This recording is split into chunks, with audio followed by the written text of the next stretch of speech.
오늘 오전에 하나님 말씀은 고린도전서 9장 24절부터 27절까지입니다.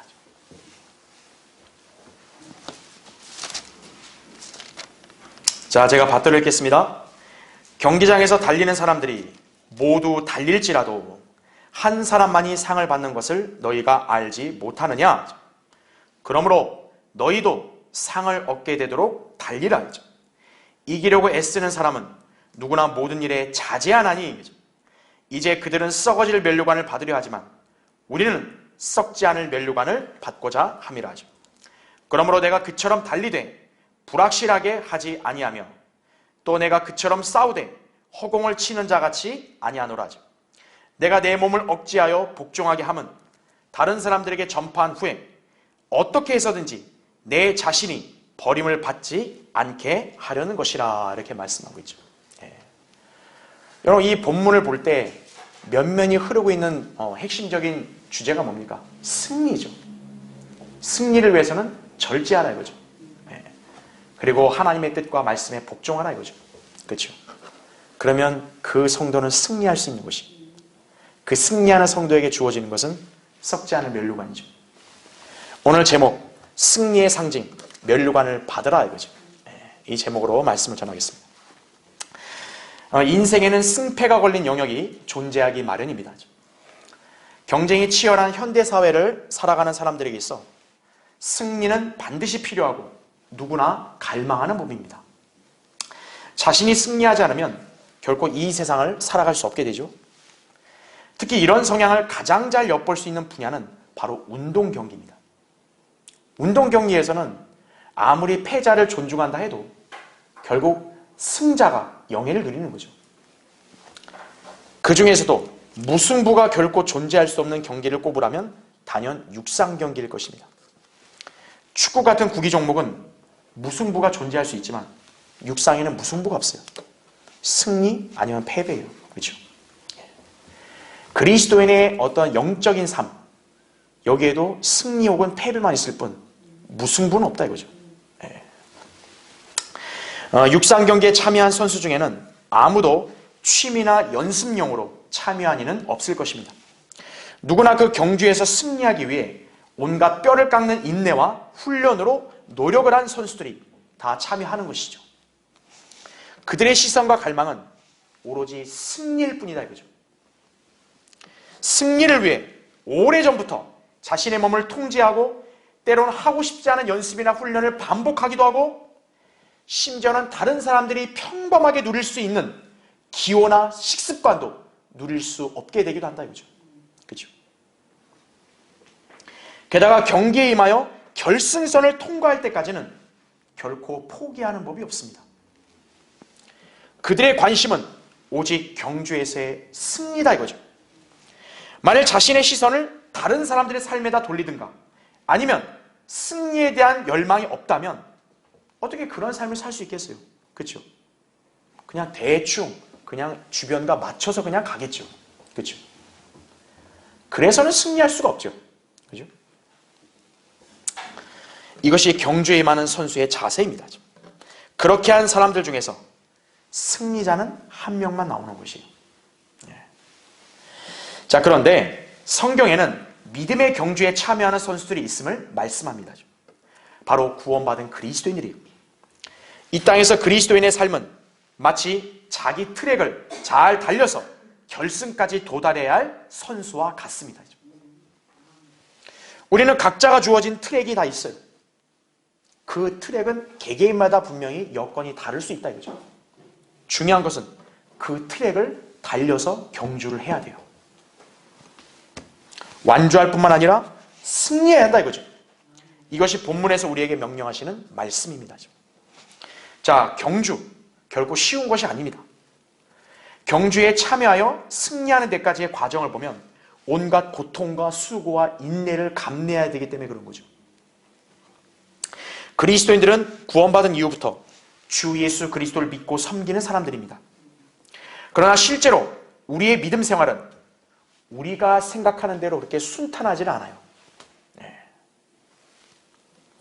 주님을 믿고 따르는데 온갖 방해 요소들과 장애물들이 있기 마련입니다.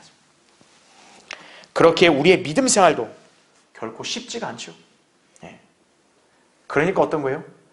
믿음을 버리고 주님을 떠나서 세상으로 가는 배교한 사람들이 계속 생겨나고 있는 것이, 성경대로 믿고 진리를 따라 좁은 길을 걸어가는 이 신앙의 대열에서 이탈한 사람들이 많이 생겨난 이유가 바로 이거예요. 쉽지 않거든요. 그래서 포기하는 거예요. 그러나 주님께 칭찬받으려는 성도들은 이러한 장애 요소들을 넘어서 목표 지점까지 믿음을 지키고 나아가야 한다 이거죠. 그래서 성경은 우리의 믿음 생활을 인내로 하는 경주로 비유하고 있는 것이다 이거죠.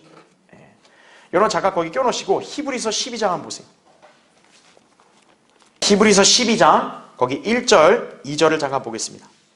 그러므로 이처럼 많은 구름 같은 증인들이 또한 우리를 둘러싸고 있으니 우리 또한 모든 무거운 것과 쉽게 애워싸는 죄를 벗어버리고 인내로 우리 앞에 놓인 경주를 하자 이렇게 말씀하죠. 우리 믿음의 경주를 아주 버겁게 하는 게 뭐냐? 우리를 쉽게 애워싸는 죄들이다 이거죠.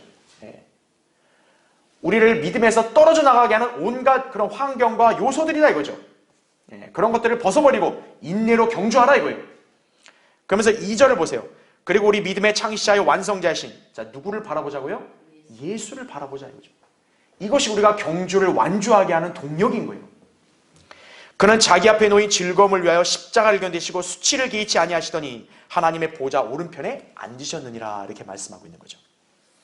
자 이제 다시 돌아오시고요. 자 경주에서 승리하려면 인내로 끝까지 완주해야 되죠. 근데 그뿐만 아니라 중요한 것은 규칙대로 싸워서 이겨야 합니다. 자기가 멋대로 달리면서 남들보다 앞서 결승에 도착했다고 해도 그것은 반칙으로 실격에 불과하죠. 그렇죠? 그러므로 선수는 그냥 열심히 달리는 게 중요한 게 아니라 정해진 규칙 안에서 잘 달려야 승리할 수 있는 것이다 이거죠.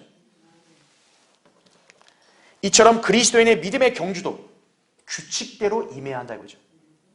그러니까 자기식대로 자기가 원하는 대로 신앙생활을 열심히 했다. 그게 중요한 게 아니라는 거죠. 하나님이 정해놓은 규칙 안에서 신앙생활을 해야죠. 그럴 때 그 성도가 승리하게 되고 그에 따른 보상도 받을 수 있는 것이다 이거죠.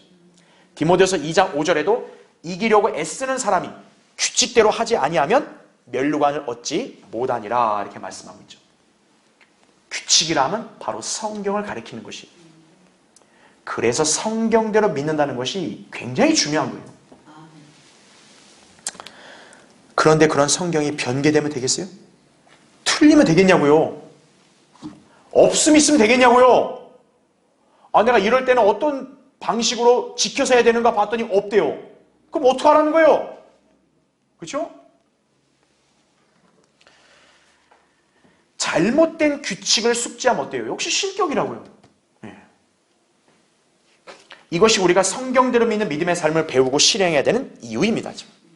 그래야 주님께 인정받는 승리자가 되는 것이죠. 자, 오늘 본문은 그리스도인의 믿음의 경주에 필요한 덕목과 그에 따른 보상을 말씀하고 있습니다. 우린 누구나 주님을 믿고 섬기는 삶을 살고 있습니다. 그러나 세상, 마귀, 그리고 우리 육신은 그것을 방해하고 있다 이거죠. 그렇게 살지 못하도록 계속 제지하는 거예요. 여기에 넘어가면 안 된다 이거죠. 우리는 오늘 말씀을 기억해야 돼요. 바울이 마치 운동선수가 절제하며 승리하듯이 성도도 절제하며 인내로 믿음의 경주를 완주해야 된다고 권면하고 있는 것이다 이거죠.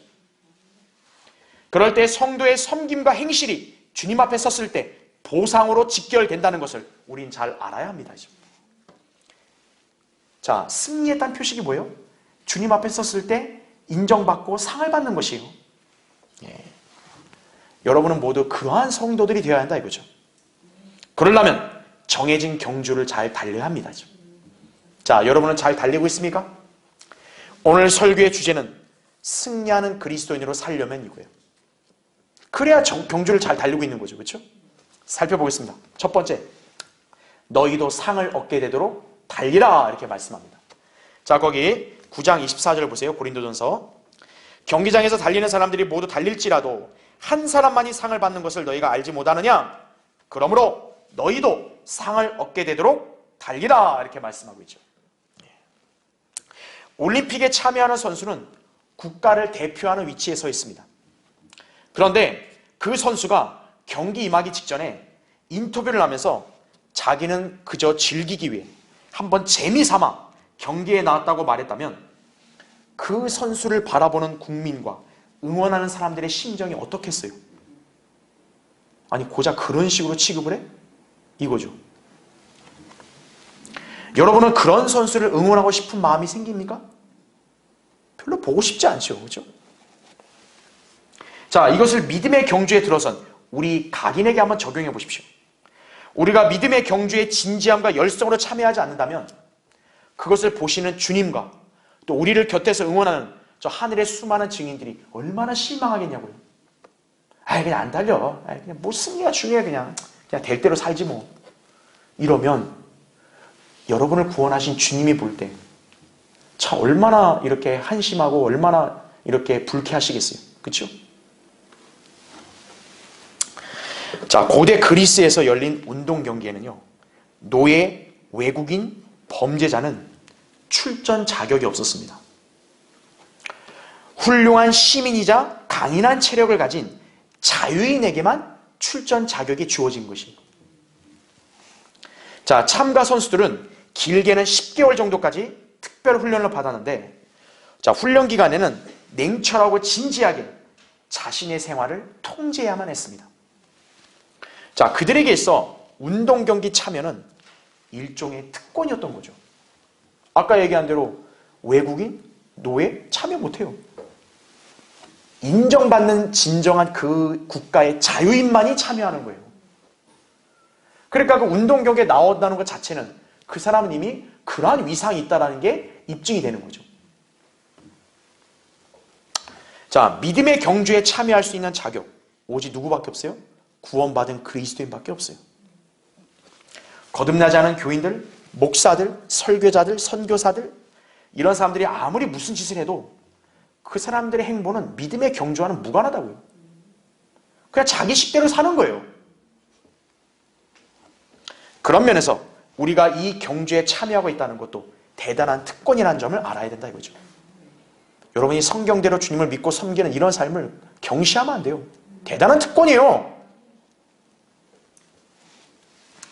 그리스도인이 믿음의 경주를 하고 있다면 반드시 승리하겠다는 목표의식을 갖고 임해야 합니다. 왜냐하면 상은 승리자에게만 주어지기 때문에 그런 것이에요. 그래서 성경은 우리 그리스도인들을 향해 상을 얻게 되도록 달리라고 그렇게 촉구하는 것입니다. 우리는 이긴다는 자세로 이 경주에 임하여 완주해야 합니다. 만일 그런 자세가 없이 단순히 경기에 참가했다는 데만 의의를 두거나 다른 사람들과 비교하면서 불평과 낙담으로 포기하거나 믿음의 경주가 힘들어서 기권하려고 하면 그 사람은 상을 주시고자 하는 주님을 무시하는 것이죠. 그렇죠? 여러분 주최 측이 있어요. 여러분 주최 측이 그 경기에 참가한 선수들을 왜 경기에 참여하도록 유도했겠어요? 잘하면 뭐를 주려고? 상을 주려고 다 준비해놨는데 그거 필요 없어요. 내가 뭐하러 달려? 그럼 여러분 상 주려는 사람 입장에서 어때요? 얼마나 무안하겠어요. 그렇죠? 그리스도인들이 믿음의 경주를 온전히 완주하지 않으려고 하면 바로 주님을 그렇게 만드는 거예요. 계시록 22장 12절에 이런 말씀이 있습니다. 보라, 내가 속히 오리니 내가 줄 상이 내게 있어 각 사람에게 그의 행위에 따라 주리라. 이렇게 말씀하고 있다 그죠? 여러분 주님이 속히 오는데 뭐를 갖고 오신대요? 상을 가져오신다 이거예요. 근데 그걸 우리가 됐어요? 이렇게 말하면 되겠어요? 안 되죠. 이것이 바로 우리가 상을 얻겠다는 목표의식으로 믿음 생활해야 하는 이유다 이거죠. 자, 상당수의 그리스도인들이 믿음의 경주에서 중도 하차하거나 또 곁길로 이탈하여 엉뚱하게 달리는 이유가 무엇인가 이거예요. 자신의 시선이 상을 주시고자 기다리는 주님을 바라보지 않았기 때문에 그러는 거예요. 자기의 마음과 생각이 저 현 세상의 풍조나 문화, 가치관 또 주변에 있는 사람들에게 기울어져 있기 때문에 저 결승선에 서 계시는 주님을 보지 못하고 있는 거예요. 그러니까 여기 주변을 보는 거예요. 옆을. 여러분, 달리기 하는 사람들은 어디를 시선을 둬야 돼요? 정면을 둬야지. 이렇게 달리는 사람 있어요? 없다고요. 결승선만 보고 달려있는 거예요. 선수는. 그렇죠? 그리스도인의 믿음의 생활도 마찬가지라 이거죠. 예. 자, 그러한 성도는 주님의 부르심의 상을 바라보게 되는 것이에요. 자, 한 번 더 찾아볼까요? 거기 껴놓으시고 빌립보서 3장 보세요. 자, 빌립보서 거기 3장 13절부터 14절 보세요. 자, 바울이 우리에게 이렇게 독려하는 것이에요. 형제들아, 나는 내가 붙잡은 것으로 여기지 아니하노라. 다만 한 가지, 즉 뒤에 있는 것은 잊어버리고 앞에 있는 것들에 손을 뻗쳐 그리스도 예수 안에서 하나님의 고귀한 부르심에, 자, 뭐를 위하여? 상을 위하여 그 표대를 향해 쫓아갈 뿐이라. 이렇게 말씀하고 있죠. 이게 바울이 이 땅에서 인생을 산 목적이에요. 이게 목표라고요. 예. 인생의 시간은 흐르죠, 그렇죠? 근데 우리가 뒤에 지나간 것들에 대해서 때론 후회가 돼서 막 미련을 두고 돌아보기도 하죠. 그럴 시간 없다 이거예요. 예. 자기가 순간 삐끗했으면 어때요? 빨리 재정비하고 달려야죠, 계속. 그렇죠? 여러분, 운동선수가 여러분 뒷걸음질 치는 거 봤어요? 아이고 깜빡했다. 뒷걸음 치는 거 봤어요? 아니라고요. 한번 달렸으면 계속 어떻게 해야 돼요? 끝까지 달려가야 된다 이거죠. 네. 상을 바라는 것. 어떤 사람은 이거 너무 속물 아니냐 그렇게 생각하는데 그건 착각이에요. 상을 바라는 건 속된 게 아니에요. 주님께서 우리를 부르신 것은 믿음의 생활과 섬김에 대해 보상하기 위한 것임을 알아야 된다 이거죠. 히브리서 11장 6절에 하신 말씀이 뭐예요? 믿음이 뭐라 그랬어요? 하나님께 나아가는 자는 그분이 존재하시는 것, 그분이 자기를 열심히 찾는 자들에게 보상하는 분이심을 마땅히 믿어야 하느니라 이거예요. 예. 상을 주시는 것을 믿지 않는다. 그럼 믿음 아니에요, 그 사람은. 경기에서 승리하는 사람에게 주어지는 보상이 무엇입니까? 상과 영광, 면류관이죠. 고대 그리스에서 한 도시에 우승자가 배출이 되면 그를 위한 개선식이 마련이 돼요. 그래서 승자를 태운 마차가 이 시민들의 기나긴 행렬 사이로 딱 지나가는 거예요. 사람들이 얼마나 열광하겠어요. 그렇죠? 그리고 그의 동상을 광장이나 신전에 세울 수 있도록 허락을 했습니다. 자기 동상이 세워지는 거예요. 그리고 승리를 축하하는 축제를 열게 되는데 이 올림픽에서 승리한 이 사람을 위해서 시와 노래, 음악이 또 연주가 되는 거예요. 또 저명한 고대 그리스의 시인 핀다로스 같은 인물들이 경기 승자를 위해서 직접 노래를 짓는다 그래요. 자, 이 승리자들을 향한 환대가 실로 대단하죠, 그렇죠? 심지어는 시의회에 참석할 수 있는 권한도 주어진대요. 운동선수한테. 어떤 중요한 경기나 축제가 있을 때는요, 편하게 앉아서 관람할 수 있는 특권도 주어졌다 그래요. 그러니까 1등석 주는 거죠. 게다가 승자들의 이름은 길이길이 기록이 돼요. 그래서 교회사가인 유세비우스는 고대 올림픽 경기의 승자들의 명단을 모두 제시하기도 했습니다. 자기들의 이름이 후대까지 알려진 거죠. 자, 올림픽이 최초로 열렸던 BC 776년부터 로마의 카라칼라 황제가 마지막으로 치리했던 AD 217년까지 약 1000년 동안 우승자들의 모든 이름을 그들의 신상 정보와 더불어서 제시를 했다 그래요. 얼마나 대단한 영예입니까? 그렇죠? 그러니까 올림픽에 참가하는 선수들이 어떤 거예요? 승리하려고 그렇게 애를 쓴 거예요. 그렇죠? 그러나 승자에 대한 이런 파격적인 대우는 거듭난 그리스도인들이 영원에서 받게 될 영광스러운 보상에 비하면 아무것도 아니에요.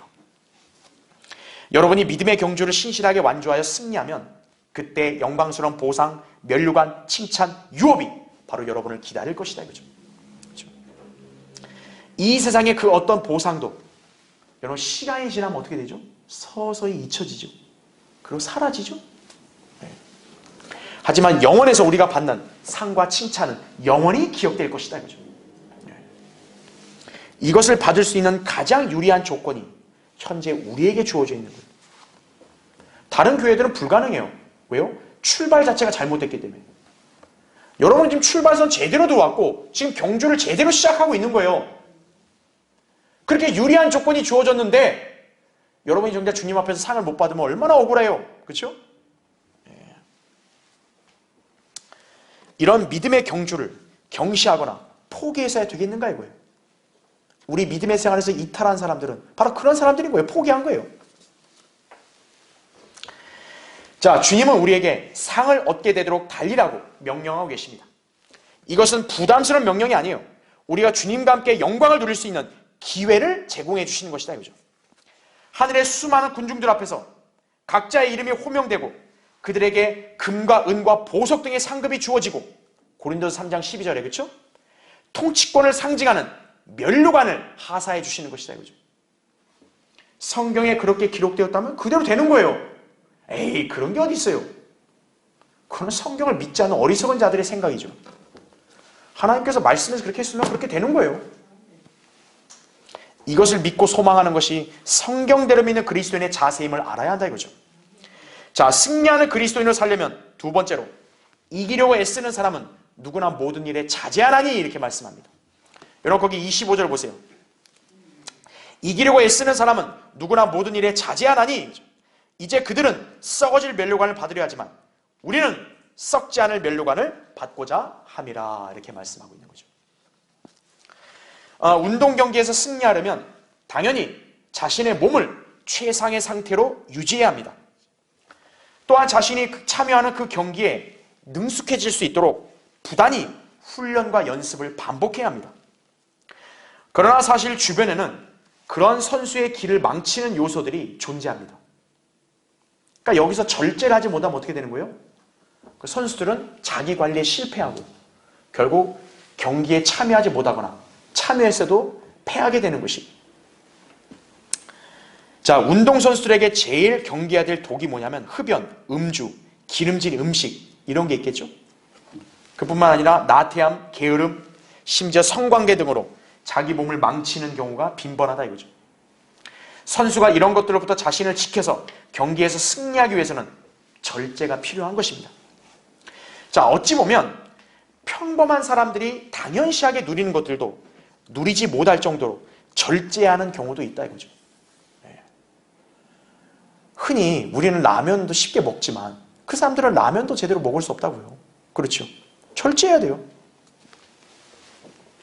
여기서 지면 승리를 포기해야 하는 것이다 이거죠. 자, 이처럼 본문도 그리스도인들이 믿음의 경주에서 승리하기 위해서는 모든 일에 절제해야 한다고 말씀합니다. 왜냐하면 우리의 육신은요, 이 성경의 진리와 역행하는 저 세상적인 사고방식과 풍조에 더 익숙해져 있기 때문에 그런 것이. 성경의 말씀들에 순종하는 것이 우리 몸에는 지극히 어색하게 느껴집니다. 그래서 몸이 쉽게 안 따라오는 거예요. 이렇게 하나님께 나와서 예배 드려야 되는 거 몸이 쉽사리 잘 안 따라요. 왜요? 육신은 그런 거를 거스르거든요. 성경을 읽고 공부하는 거, 기도하는 거 그런 것이 쉽사리 잘 안 돼요. 왜? 몸이 잘 안 따라주는 거예요. 왜 안 따라주죠? 싫어하니까요. 복음을 전파하고 하나님의 사역에 동참해서 주님 섬기는 거 그거를 자꾸 뒤로 미루게 하는 거예요. 그거 말고 야 이거 하자. 네가 좋아하는 거 하자 이거예요. 여러분의 몸이 그런 거예요. 거부 반응을 일으킨다죠. 거부 반응. 신앙생활 하지마 하지마. 하지마. 놀자. 이게 우리 육신에 익숙한 거예요. 바로 우리 육신 안에는 여전히 죄의 성품이 내재해 있기 때문에 그렇다 이거죠. 로마서 7장 18절부터 24절에 나오죠. 그래서 오히려 죄와 악에 관련된 일들에는 몸이 더 잘 따라가려는 성향이 있는 것이다 이거죠. 그러니까 사람은요, 선과 의를 행하는 데 있어서는 어색해하는데 죄와 악을 행하는 데 있어서는 자연스럽다니까요. 그게 우리 육신의 악한 본성이 남아있어서 그런 거예요. 그러다 보니 우리 안에 성령과 육신이 늘 반목하고 있는 것이라고 갈라디아서 5장 17절에 말씀하고 있다 이거죠. 이때 우리가 성령의 인도하심을 따르려면 반드시 육신을 절제할 필요가 있는 것입니다. 죄의 유혹 등에 따라가지 않도록 자기 몸을 절제해서 그리스도께 복종해야 된다 이거죠. 그럴 때 영적인 삶에서 승리하여 주님을 기쁘시게 해드릴 수 있는 것입니다. 자, 오늘날 이 시대의 특징을 하나 이렇게 설명한다면 무절제입니다. 무절제. 디모데후서 3장 3절을 보면 마지막 날들에는 절제하지 않는다 그래요. 그래서 대부분의 죄인들은 물론이고 심지어 그리스도인들 가운데도 안 좋은 줄 알면서도 절제하지 못하고 계속 그런 습관들을 고집하는 경향이 있다 이거죠. 자, 그렇게 되면 그 성도는 결코 성령의 열매를 맺는 생산적인 삶을 살 수 없게 되는 것이. 왜냐하면 성령의 열매에는 어떤 속성도 있냐? 절제도 있기 때문에 그런 것이에요. 갈라디아서 5장 23절에. 제가 설명드렸다시피 성령의 열매는 하나죠. 그 하나의 열매 안에 9가지 속성이 있는 거예요. 그 속성 중에 하나가 절제라는 거죠. 그러니까 그리스도인이 절제하지 못하면 성령의 열매가 온전히 맺히지 못하는 거예요. 예. 따라서 오늘 말씀에서 우리에게 자제하라고 말씀하신 것이다 이거죠. 그리스도인이 절제를 상실하게 되면 결코 인내가 필요한 믿음의 경주를 완주하지 못하게 됩니다. 그러면 주님께서 그 사람을 위해 준비한 상도 잃게 되는 것이다 이거죠. 1988년 서울올림픽 당시에 육상 100m 경기에서 세계 신기록을 달성했음에도 약물 복용으로 선수 자격을 상실하고 기록이 취소된 선수가 있었습니다. 이 사람의 이름이 벤 존스예요. 이 사람이 실격 처리가 되었기 때문에 여러분이 잘 아는 칼 루이스 있죠. 칼 루이스. 칼 루이스가 그래서 금메달을 받은 거예요. 사실. 자, 벤 존스가 당시 한 인터뷰에서 약물을 복용한 이유가 무엇이었습니까? 이 질문에 이렇게 답했다고 합니다. 우승자가 되고 싶었습니다. 하지만 절제하지 못했고 훈련에 소홀하고 말았습니다. 결국 약물 복용의 유혹을 이기지 못했습니다. 결국 그의 무절제가 이런 비참한 말로를 가져오게 되었던 것이죠. 그렇죠? 네. 사도 바울은 오로지 자신의 생애에서 이 믿음의 경주를 잘 달려 완주하는 데 전념했던 일꾼이었습니다. 그는 결코 헛되이 달리거나 수고하지 않는 것을 자랑하기를 열망했다고 빌립보서 2장 17절에 말씀하고 있다. 그죠? 네. 결국 그는 순교를 앞둔 상황에서 내가 선한 싸움을 싸우고 달려갈 길을 마치고 믿음을 지켰으니 라고 당당하게 고백을 했던 것이다. 그죠? 디모데후서 4장 7절에. 이게 그리스도인이 죽는 순간에 할 수 있는 가장 위대한 고백이에요. 여러분 자신도 한번 생각해 보세요. 우리 중에는 어느 누구도 이 땅을 영원히 살 거라고 생각하는 사람 없어요. 그렇죠? 언젠가 다 떠나요. 먼저 떠날 사람이 있을지도 몰라요. 그럴 때 여러분 자신에게 지금 한번 물어봐야 돼요. 나는 이런 고백을 할 수 있는가 이거예요. 오래 달리는 것 힘들죠? 힘든 일이에요. 중도에 멈춰서 물 마시고 싶고 그대로 주저앉아 누워버리고 싶고 아니면 집으로 돌아가 버리고자 하는 유혹과 충동이 잃지 말라는 법이 어디 있겠어요. 그렇죠? 그러니까 중도하지 않은 선수들이 있다고요. 기권한 선수 있다고요. 너무 힘이 드니까. 그리스도인들 중에서도 믿음의 경주에서 중도 이탈한 사람들이 있는 거예요. 너무 힘들다 이거죠. 그냥 평범한 사람들과 같이 평범하게 세상에서 그냥 누리고 살고 싶다 이거예요.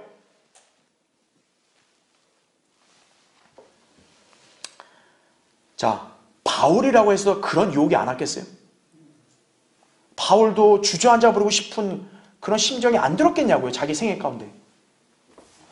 그럼에도 불구하고 그는 믿음의 경주를 완주했다 이거죠.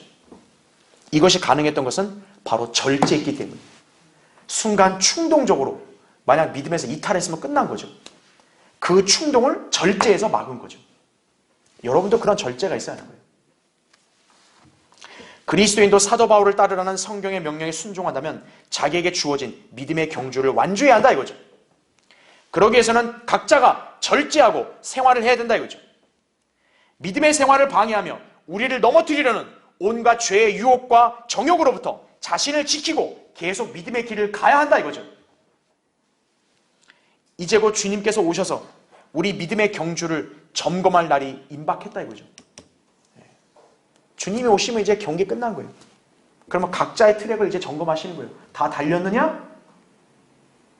안 달렸으면 이제 그때는 책망을 각오해야 한다 이거예요. 그때까지 우리는 모든 일에 자제하며 살아야 한다 이거죠. 빌립보서 4장 5절 이런 말씀이 있죠. 너희의 절제가 모든 사람에게 알려지게 하라. 주께서 가까우시니라 이렇게 말씀하죠. 네. 여러분이 절제하고 싶다면 항상 이 생각을 가지세요. 아, 주님이 오신 날이 가까웠다. 그걸 생각하면 되는 거예요. 성도가 절제하며 자신의 믿음을 지키고 경주에 완주하면 그에게는 썩지 않을 면류관이 주어질 것입니다. 고대 올림픽에서 승자에게는 화관, 즉 월계관이 주어졌어요. 여러분은 그 옛날에 한번 영상으로도 보신 적이 있을 거예요. 여러분 이 월계관이 어떻게 만들어진 줄 아세요? 제우스 신전 근처에 있는 소위 가장 성스럽다고 알려진 이 올리브 나뭇가지의 잎으로 만들어지는 거예요. 이 가지는 한 소년에 의해서 소위 황금 칼로 잘라져요. 그래서 엄숙한 행사를 집행하는 심판에게 전달되었다고 하는데 그만큼 우승자에게 주어지는 영광이 대단했던 것이다 이거죠. 그 여러분 월계관 쓰려고 얼마나 그 선수들이 애쓴 거예요, 그렇죠? 왜냐 그 월계관은 그 당시 사람들에게는 신성시한 그 재료로 만들어진 거니까, 그렇죠? 그런데 그런 관도 언젠가는 썩어지고 볼품없게 변질될 것이다 이거죠. 그렇죠? 반면에 우리에게 약속된 이 면류관의 명칭은 썩지 않을 면류관이다 이거죠. 이것은 우리 모두가 성경대로 믿고 주님을 섬기며 죄와 마귀의 공격에 스스로 절제하여 승리하면 받을 수 있는 상이다 이거죠. 그 상을 얻게 되도록 달리라 이거예요. 승리하는 삶을 살기 원하는 성도라면 이 상을 바라보고 절제를 실천해야 한다 이거죠. 승리하는 그리스도인으로 살려면 세 번째로 내 몸을 억제하여 복종하게 하면 내 자신이 버림받지 않게 하려는 것이라 이렇게 말씀하죠. 여러분 거기 26절부터 27절 보세요. 그러므로 내가 그처럼 달리되 불확실하게 하지 아니하며 또 내가 그처럼 싸우되 허공을 치는 자 같이 아니하노라. 내가 내 몸을 억제하여 복종하게 하면 다른 사람들에게 전파한 후에 어떻게 해서든지 내 자신이 버림을 받지 않게 하려는 것이라 이렇게 말씀하고 있죠. 그렇죠? 로마 카톨릭은 본문 말씀을 두고 버림받는 것이 곧 구원을 잃어버리는 것이라고 이렇게 거짓말로 가르치고 있어요. 그러나 우리 그리스도인들은 구원받는 순간 모두 그리스도의 몸의 지체가 되었죠. 또 하나님의 자녀가 되어 그리스도의 사랑 안에 거했기 때문에 결코 구원을 잃어버리지 않습니다. 로마서 8장 38절 39절에 정확히 나오죠. 그렇다면 여기서 바울이 말한 버림받음은 뭘까요? 지금 본문은 몸을 절제하지 못하는 것에 관해서 경고하고 있는 것이죠. 그렇죠? 그러니까 몸을 절제하지 못하면 버림받는 거예요. 성도가 몸으로 행하는 것이 뭡니까? 바로 섬김이죠. 섬김. 따라서 본문은 섬김에 관해서 버림받을 수 있다는 것을 나타내는 것입니다. 제 아무리 신실한 그리스도인이라고 하더라도 자기의 몸을 제대로 관리하지 못하게 되면 주님을 섬기고 싶어도 섬길 수 없게 되는 것이에요. 식이요법, 운동, 규칙적인 생활을 게을리하게 되면 몸이 말을 듣지 않게 되는 거예요.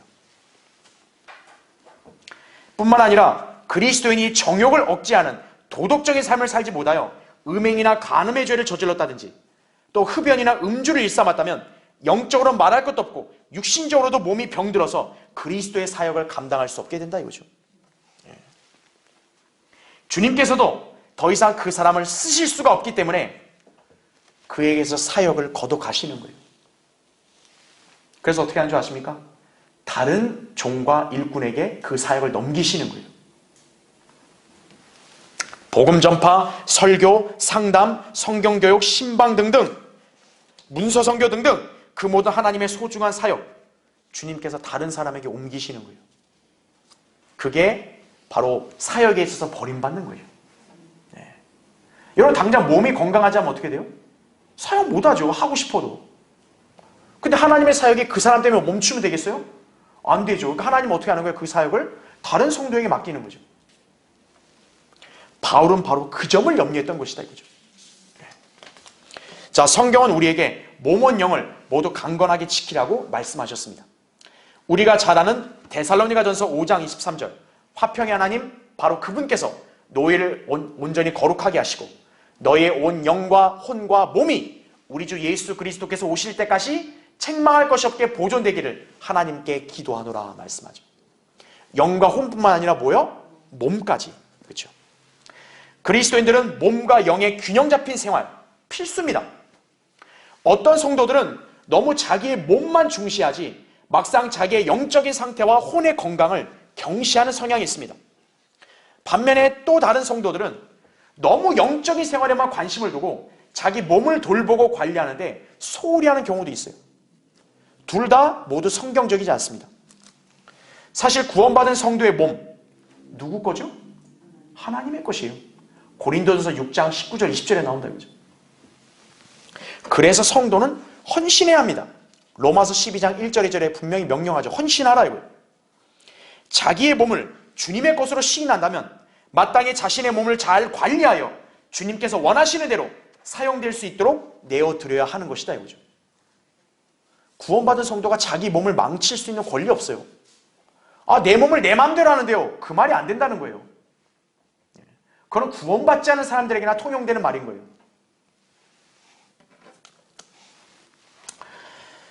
자, 성도가 만일 자신의 몸을 제대로 관리하지 못하여 건강에 이상이 생기게 되었다.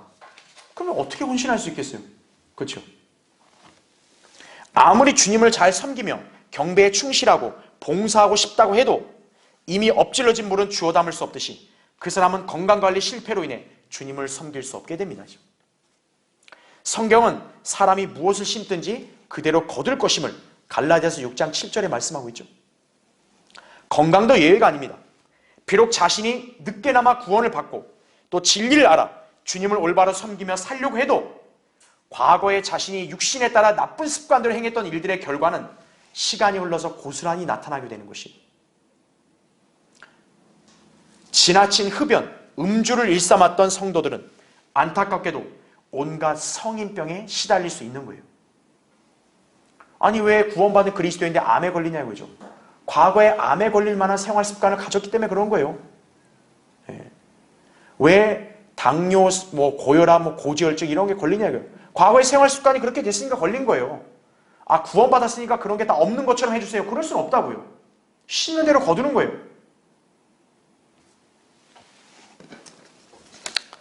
그런가 하면 그리스도인들 중에서도 몸 관리에 게을러서 운동으로 단련하지 않고 잘못된 식습관을 고집하게 되면 그 역시 몸이 망가져서 신앙생활을 할 수 없게 된다 이거죠. 이 점에 관해서 자신이 불평하며 주님을 원망한들 소용없다 이거죠. 자신의 부주의에서 약이 된 거예요. 하나님이 불공정합니다. 그런 말 하면 안 된다고요.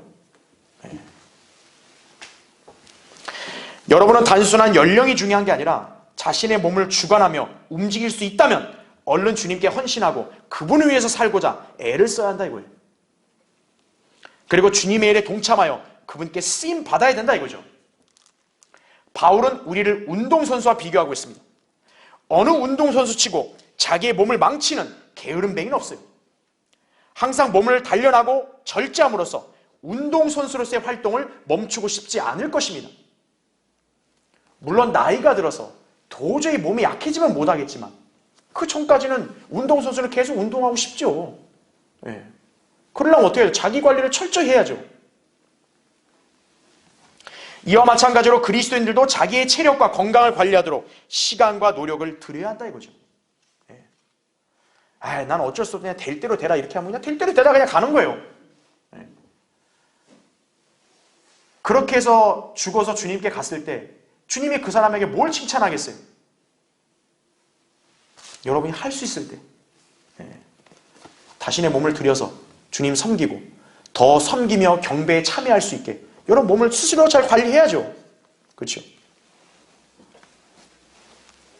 인생을 자기 육신의 쾌락과 만족을 위해서 게을리 시간을 쓰고 건강관리하지 않게 되면 그 사람이 주님께 쓰임받고 섬길 수 있는 특권과 은혜를 다른 사람에게 넘기게 되는 거예요.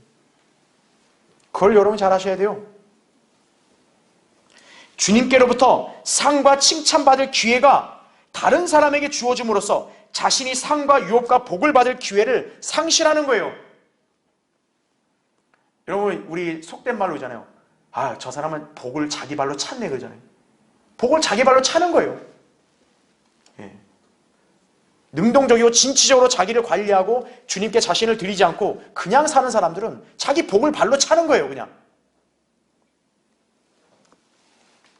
이것을 바울이 뭐라 하냐? 버림받은 것이라고 얘기하는, 버림받은 것. 사역자는 물론이거니와 여러분도 항상 유의해야 한다 이거죠. 예. 아유, 그냥 나는 알아서 자동적으로 영원히 경배드릴 수 있다. 그건 누구도 장담할 수 없어요. 사람 몸이 어떻게 될지 어떻게 알아요? 여러분은 주님을 섬기고 그분께 칭찬과 상을 받는 삶 살고 싶죠? 예. 아, 난 그거 싫은데요? 그런 사람은 그 구원과 영혼의 가치를 모르는 사람이에요. 자, 우리는 그 가치를 알기 때문에 이 믿음의 경주와 이 진리를 따른 삶에서 이탈하지 않으려고 여기에 굳게 서 있으려고 그러는 거죠. 그러니까 그리스도인은 자신의 몸을 주님께 온전히 드리고 지속적으로 쓰임받을 수 있도록 자신을 철저하게 관리한다 이거죠. 자, 영적으로는 여기서 잘 보살펴 주잖아요. 여러분 스스로도 하나님 말씀을 읽고 공부하고 기도하는 일 중요한 거 알고 하잖아요. 그와 같이 여러분 자신의 몸과 체력도 철저하게 관리한다 이거죠. 기본적인 걷기 운동, 조깅, 근력 운동, 그 외에도 자신의 체질과 성향에 맞는 운동을 해야 한다 이거죠. 체력이 약하면 해야죠. 그리고 몸에 좋지 않은 인스턴트 음식, 야식, 삼가야죠. 네. 자기 몸에 보면 안 좋은 거 알면 삼가야 된다 이거예요. 특히 술이나 담배 등은 그리스도인이 절대로 피해야 할 항목이에요. 네. 그러니까 술이나 담배 할 사람들은 하나님 나 일찍 죽여주십시오가 똑같은 거예요. 일찍 죽고 싶으면 하면 되는 거예요. 몸 관리를 철저하게 할 때 여러분이 주님을 섬기고 경배드리는 이런 삶에서 탈락하지 않게 되는 거예요. 기도응답도 받는 것이에요. 저 영혼에서 상을 쌓고 주님을 기쁘시게 한 삶 사는 것이 절제하지 않고 자기 육신의 그냥 만족과 충동을 하면 그 사람은 상이 없다는 걸 아셔야 돼요. 자, 결론을 맺겠습니다. 세계적인 육상 선수였던 자메이카의 우사인 볼트, 여러분 많이 들어보셨죠? 이 우사인 볼트가 2008년 북경올림픽 때 100m, 200m, 400m 계주에서요 총 3관왕을 차지했어요. 이후에 2012년 런던 올림픽 때도 동일하게 3관왕을 연속으로 수상한 이력을 보유하고 있습니다. 그는 이 분야에서 세계 신기록을 보유하고 있어서 번개같이 빠르다는 라이트닝 볼트라는 별명도 붙여졌다고 합니다. 자, 그는 엄청난 영예를 받았죠, 그렇죠? 그런데 그가 세상에서 나름대로 이루었다고 하는 이 성취 이면에는 혹독한 훈련, 고통이 숨겨져 있었어요. 그는 2004년에 미국 대학 장학생의 조건을 제안받았지만 그것을 거절하고요. 그의 코치는 200m 달리기를 위해서 더욱 훈련의 강도를 높였다 그래요. 그러나 그가 그런 훈련을 잘 감내했기 때문에 100m뿐만 아니라 200m도 세계 신기록의 기록을 보유하게 된 것이에요. 그는 어떤 인터뷰에서 앞으로 자신이 단지 뛰는 것뿐만 아니라 언제나 남들보다 빠르게 나아가 인생을 개척해 나가겠다는 신념을 발표하기도 했었습니다.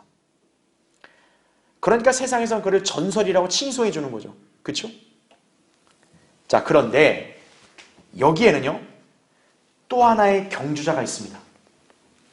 자, 이분은 믿음의 영적 경주를 완주하신 분으로서 교회 역사에 길이 남을 피터 락만 목사예요. 이분은 세상과 타협하거나 육신의 만족을 위해 살지 않았고 오직 주님만을 섬기며 말씀을 연구하고 가르치고 전하는 데 일생을 전념하셨고 항상 주님을 섬기기 위해서 자신의 몸의 절제를 생활하신 분이었어요. 사역의 많은 부분을 감당하셔야 했기 때문에 자신의 몸을 제대로 가누거나 또는 편이나 쾌락을 위해 사용할 여력이 없었음에도 불구하고 락만 목사는 항상 맨발로 매일 4km를 뛰었다 그래요. 여러분 나이 든 노인이 맨발로 4km를 뛴다고 생각해보세요. 그게 상상이 되십니까? 줄넘기를 1800회 이상 했다 그래요. 그리고 하키 운동을 배워서 여러 번 치기도 했고, 또 이분이 태권도 초단까지 있는 분이에요. 네. 온갖 운동을 거의 다 섭렵한 거예요. 아니, 사역에 바쁜 분이 왜 그렇게 했냐 이거예요. 그 이유는 바로 주님을 계속 섬기기 위해서였다는 거죠. 이렇게 해서 그분은 신실하게 믿음의 길을 잘 달려갔고 결국 주님 곁으로 가셨죠. 그래서 말씀 보존학회에서는 그분의 자서전의 이름을 썩지 않을 면류관이라고 그렇게 명명했던 것이에요. 썩지 않을 면류관.